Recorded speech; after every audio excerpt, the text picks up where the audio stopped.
Coucou, bienvenue dans le potager de Lélé. Alors comme nous avons tous envie et intérêt à prolonger la saison potagère, je propose de parler un petit peu de semis, de plantation ainsi que d'aromates. Alors pour cette semaine, j'ai essayé de semer un maximum le 7 septembre, puisque le dicton dit à la Sainte Reine, sème tes graines.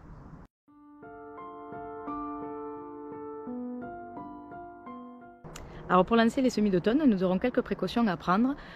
Pour bien préparer la terre à accueillir les semis, on va commencer par retirer les plants qui ont subi la canicule de cet été.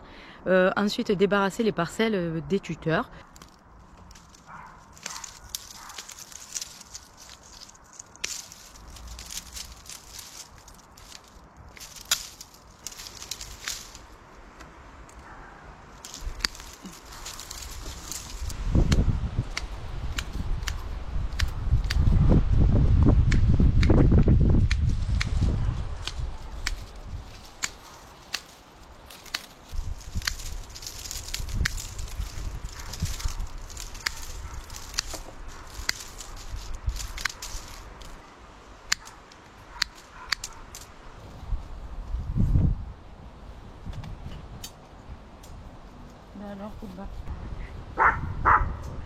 Et retirer le paillis en place pour pouvoir aérer la terre à l'aide d'une grelinette, d'une fourche ou d'un croc.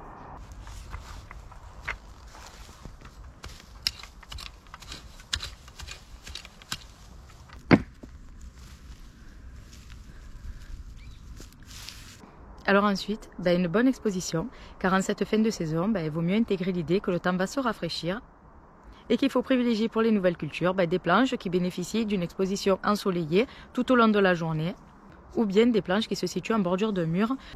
Alors avec un été caniculaire comme celui que nous connaissons, ça ne nous garantit pas une arrière-saison douce. Alors mieux vaut prévoir de protéger nos jeunes plants des températures nocturnes très basses. Alors les dispositifs les plus simples à installer, ce sont les voiles d'hivernage. Alors nous avons tous le même petit problème, à savoir quelle variété je vais semer pour quelle saison. Moi ce que je fais, c'est que dès que je vais trouver une variété qui se développe très bien chez moi, je vais me la noter dans un petit calendrier. Par exemple pour le 7 septembre, je sème les laitues merveilles d'hiver, les radis 18 jours ou bien encore les carottes de Colmar. Et tout ça je le note dans un petit calendrier que je me suis fabriqué et que je laisse à portée de main. Alors il serait complètement inutile que je vous montre mon calendrier parce que c'est vraiment adapté à ma région, à ma terre et à ce que je fais chez moi ici au potager. Pour la salade, je vais en semer 3 variétés différentes. Les laitues merveilles d'hiver, la laitue à couper qui se sème toute l'année et la mâche verte de Cambrai. Mais il y a tellement d'autres variétés comme la roquette que vous pourrez aussi semer début septembre. Alors nous allons semer la roquette jusqu'à la fin septembre qui préférera les températures fraîches aux chaleurs qui la font monter directement en graines. Et bien sûr la récolte s'effectue au fur et à mesure tout le long de l'hiver en fonction de vos besoins. La mâche qui se sème dès la fin août et se récolte durant l'hiver jusqu'au début du printemps. La mâche que je sème au pied des choux. Alors ici je vais la semer dans un bac. Comme elle préfère les terres fermes, un coup de râteau en surface sur une parcelle libérée et le tour est joué.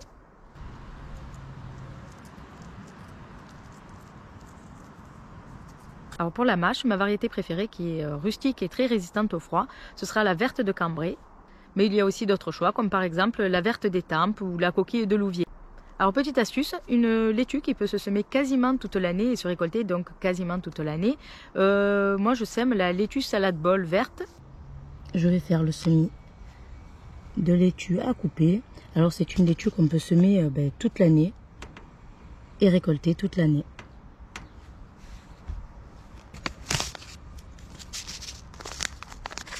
Alors je vais les semer à la volée dans cette barquette.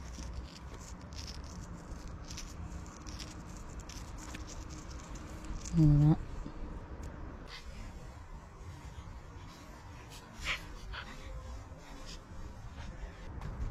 Je tasse légèrement.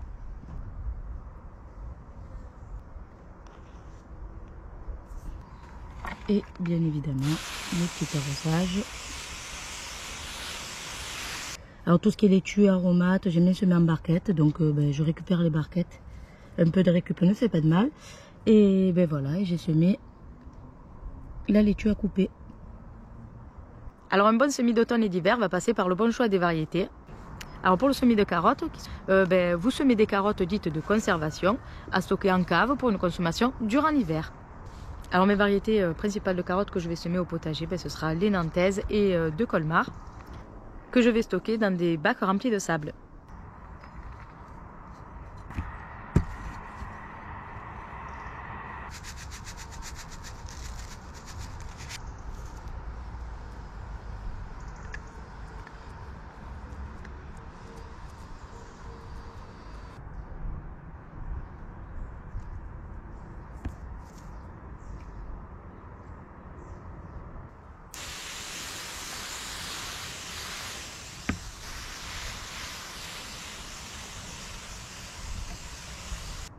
Hop.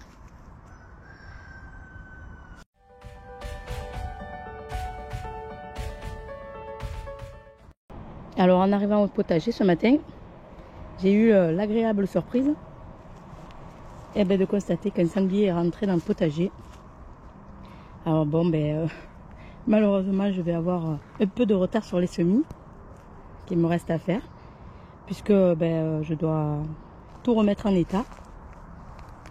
Alors la butte a été retournée. Des bacs, il m'a sorti tous les bois qu'il y avait au fond. Des salades ont été éjectées. Et il a dû aller manger, je pense, sur le fond du bac les vers de terre qu'il y avait. Alors je m'excuse si j'ai pas trop de voix, j'ai eu une petite extinction de voix. Voilà pour les bacs. Je vais replanter les salades. Alors son plaisir premier aura été de me taper un croc dans chaque courge. Voilà. Voilà. Les courges sont plus bonnes à la consommation, ça c'est sûr. Mais il les a même pas finies. Voilà, si encore il aurait mangé une courge en entier. Mais même pas, hein. Il a juste préféré goûter un peu de chaque. Il s'est fait un petit kiff en goûtant chacune d'entre elles. Voilà, le chou-fleur lui par contre il a été éjecté, mais bon, je vais pouvoir le replanter je pense. Et les racines n'ont pas été abîmées. Alors dans le mandala apparemment il m'a pas fait trop de dégâts. Il a goûté encore bien sûr des courgettes, des courges. Alors il a pas touché, il a touché aucun poivron, aucune aubergine, aucune tomate. Et après dans le mandala il est rentré par l'allée je pense. Il est passé par l'allée et il est venu, il a goûté une autre courge qui était ici. Voilà, et celle-là elle devait être un peu meilleure, il a un peu plus croqué, quoique il a quand même laissé les morceaux là sur le côté. Non, elle était peut-être pas si bonne que ça, celle-là aussi. Voilà, ici la courge il a arraché de là et il se l'a emmené là-bas, il se l'est un peu goûté, mais non, elle ne faisait pas l'affaire, il a tout laissé sur le bord. Alors il a goûté des tomates en passant, voilà. Les tomates ça fait pas l'affaire non plus. Et il a continué, tiens, dans ce bac, il a l'air d'avoir de bonnes choses à goûter. Donc il est venu, il a tout sorti. Alors il y avait les bois sur le fond du bac. Le BRF, c'était par couche dans le bac si vous vous rappeliez. Il a sorti donc le bois, le BRF, la tonte d'herbe, les feuilles, tout y est. Alors il est venu, il a essayé, il m'a chopé des patates douces, minces. Bon alors cette année en plus elle commençait vraiment à... Je pense que cette année elle allait être belle et manque de peau. Bon, on va voir ce que ça va donner, il m'en a croqué quelques-unes. Bon voilà, ce n'était pas les travaux que je comptais faire ce matin en venant au potager. Tout remettre dans l'état, mais voilà, c'est ce que j'ai fait, c'est les aléas, pas de soucis.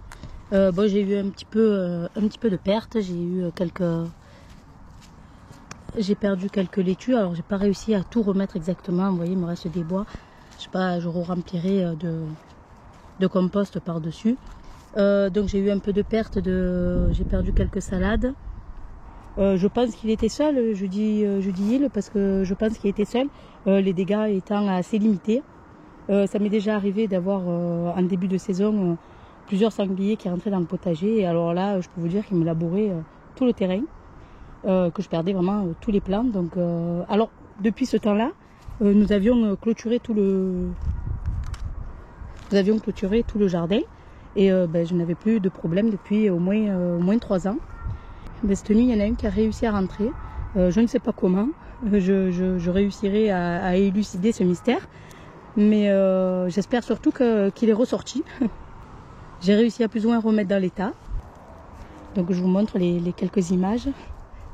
Bon, rien d'affolant, mais c'est surtout l'énigme qui plane autour qui m'intéresse. Comment sont-ils rentrés? Par où? Est-il ressorti ou est-ce qu'ils sont ressortis? Je ne sais pas s'ils sont plusieurs ou s'il est seul. J'avance dans mon enquête et je vous tiendrai au courant dans les prochaines vidéos. Alors nous sommes le 10 septembre et j'ai encore reçu aujourd'hui la visite du ou des sangliers. Alors cette fois ils en sont pris aux 2 bacs qu'il y avait de l'autre côté.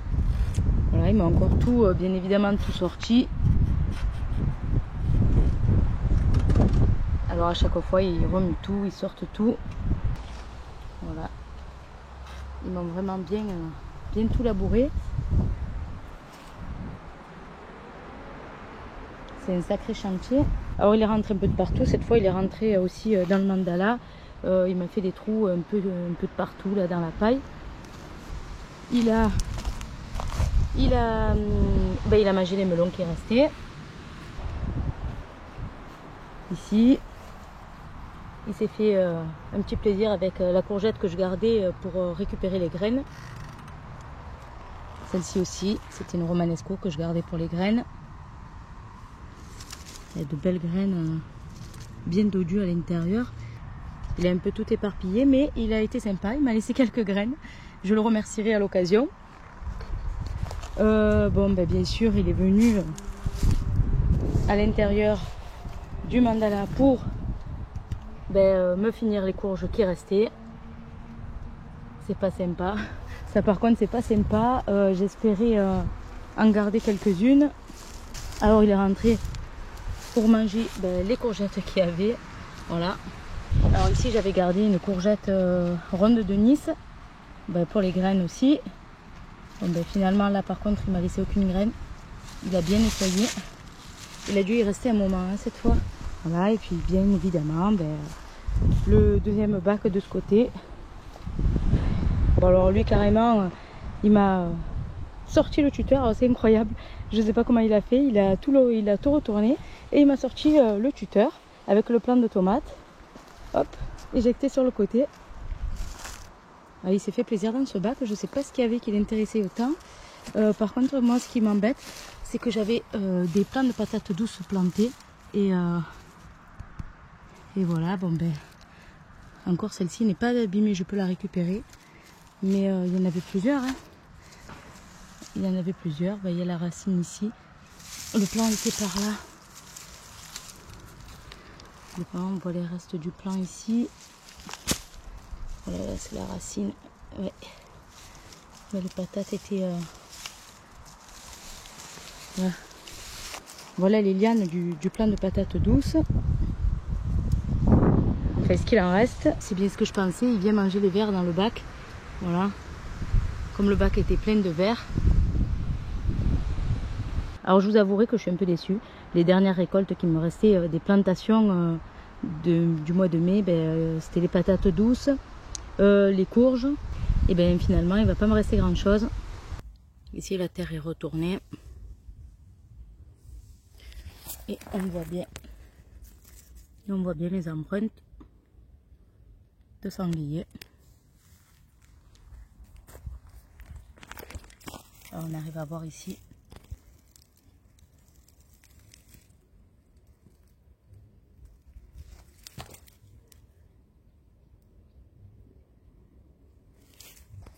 Qui est passé par là.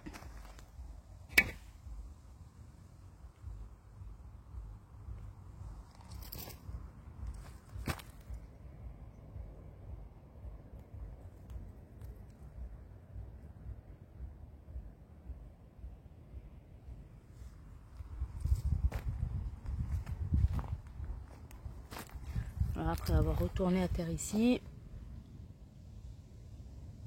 Alors il m'a fait pas mal de trous sur les des planches de culture.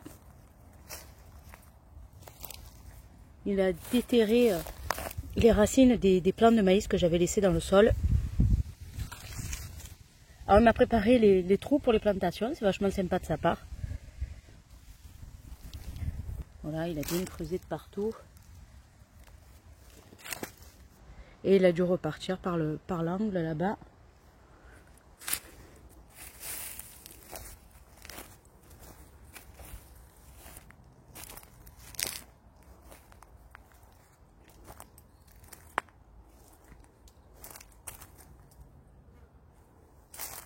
Où est-il?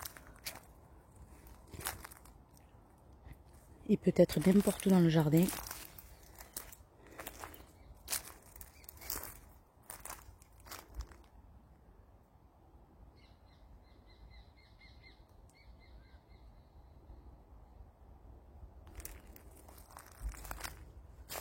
Il peut se cacher dans les bambous.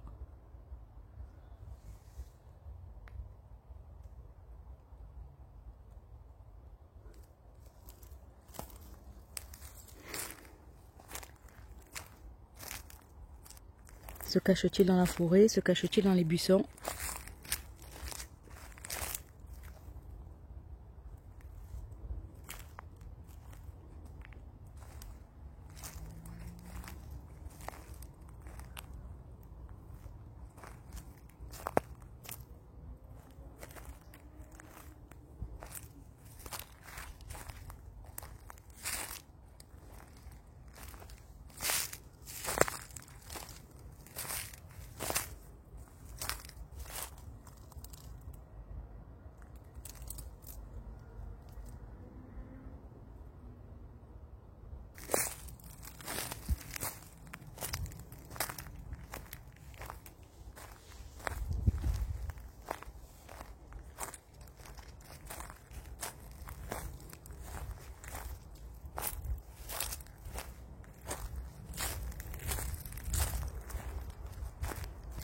Alors je peux vous dire que j'emmène pas large. Il peut sortir à tout moment d'un buisson. Vous voyez, il y a vraiment des talus, des mélanges de buissons où on ne peut pas passer le petit doigt. Il peut se cacher vraiment n'importe où dans le jardin.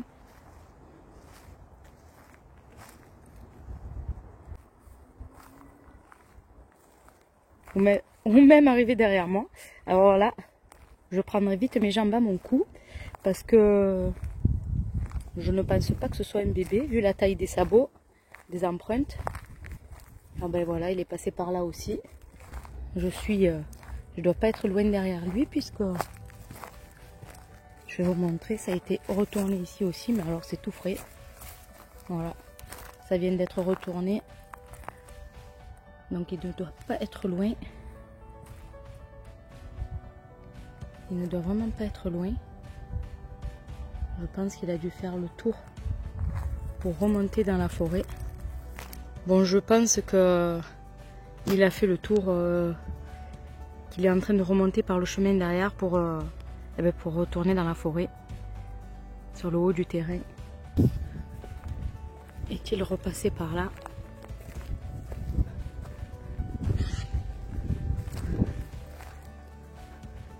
Bon, il ne doit pas être bien loin.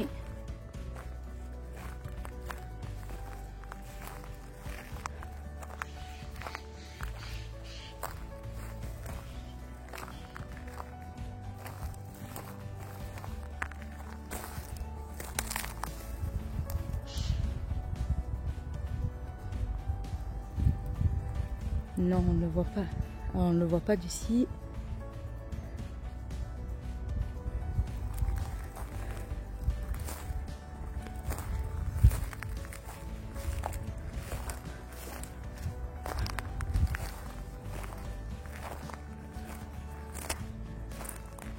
Bon, il a dû me devancer et passer par ce chemin-là. Il a dû me devancer et passer par le chemin ici et remonter directement dans la forêt. Alors j'ai bien fait le tour du grillage. Il n'y a pas de trou.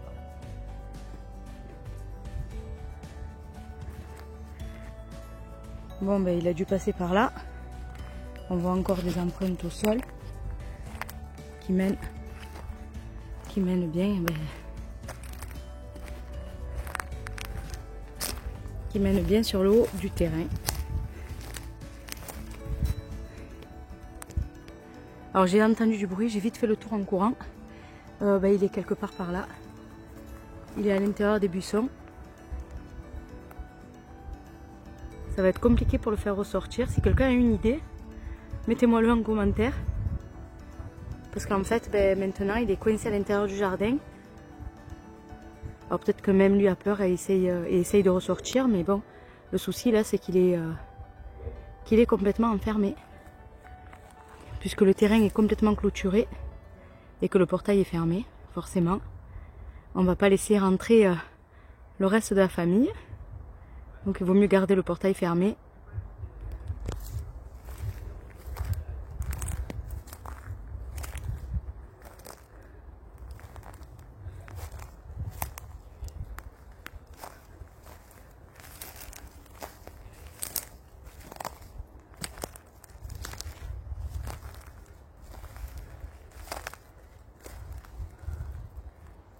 Il doit être quelque part là-dedans.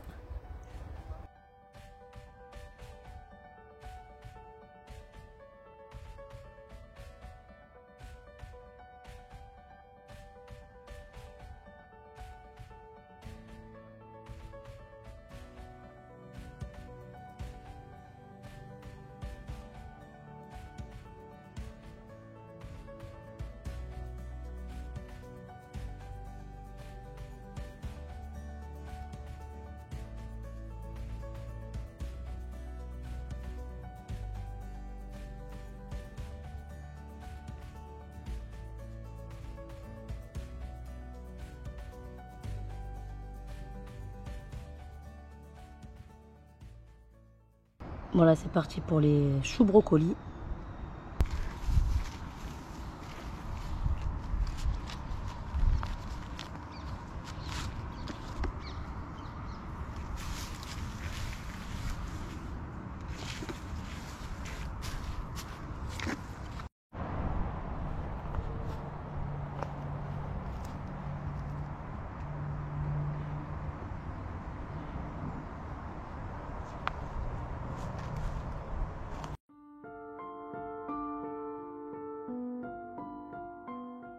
Alors pour les amateurs de plats parfumés et de tisanes, c'est le moment de venir cueillir les herbes aromatiques au potager.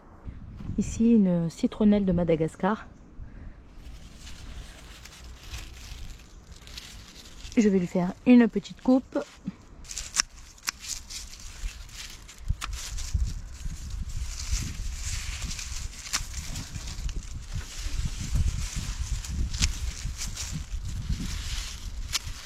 Alors pourquoi récolter les herbes maintenant? Certaines d'entre elles vont perdre leur feuillage avant l'hiver. Le basilic, avant qu'il ne monte en fleurs. Alors par contre, pour le basilic, je vais privilégier la conservation dans l'huile.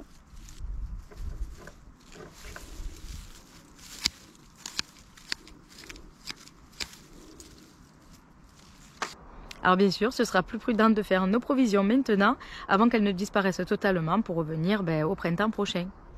Ici, de la verveine à la citronnelle.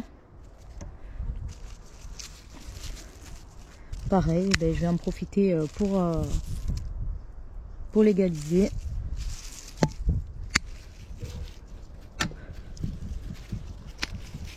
Alors il est préférable bien sûr de récolter les aromatiques par temps sec, sachant que par temps humide ça double le temps de séchage. Le romarin. Alors pour les aromates, je profite de la récolte pour en faire une petite taille et je récupère directement de petites branches.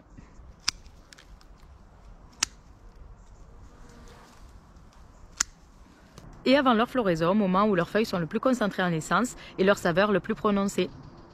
De la sauge.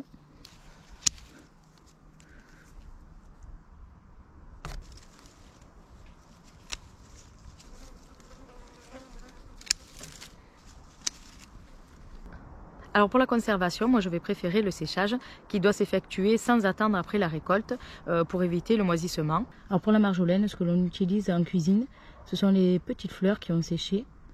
Alors le moment de la récolte, ce sera fin août, début septembre.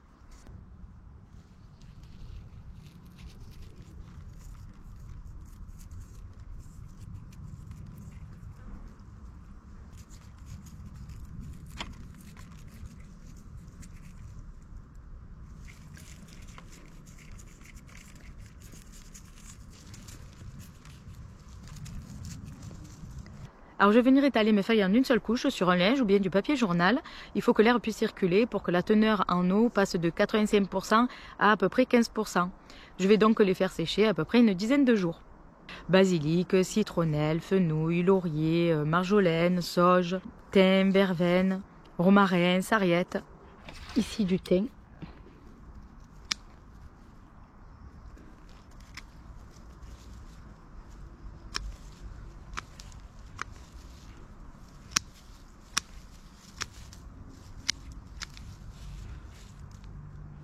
Et après avoir récolté ces différentes aromates, nous pourrons épicer nos plats à volonté.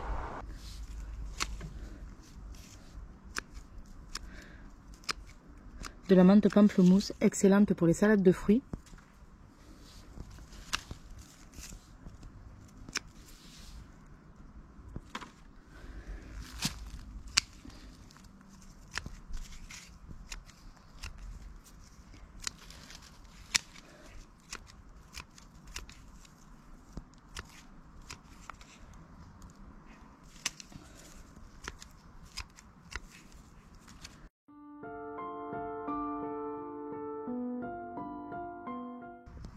Récolte du 8 septembre, les poivrons et quelques tomates. Alors je vous avouerai que chez moi les tomates, j'arrive à la fin. Les plantes ont bien séché, du coup il ne reste pas grand chose. Pumba. Des aubergines, alors par contre les aubergines ça repart à fond. Ça repart à fond, c'est super. Voilà. Toutes les variétés y sont.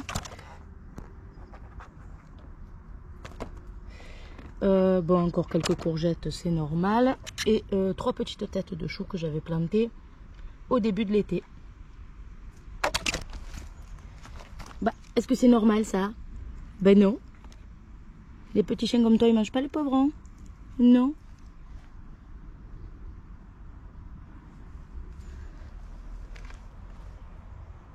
Alors la semaine prochaine, la vidéo sera sur la 3e et dernière partie de je sème et je plante au mois de septembre. Et parmi ces plantations, il y aura trèfle blanc, luzerne, raigrasse, et je vous laisse imaginer la suite. Et nous arrivons à la fin de cette petite vidéo, j'espère que ça vous aura plu. N'oubliez pas, abonnez-vous, likez, ça fait toujours plaisir. Et bon potager à tous, bye bye!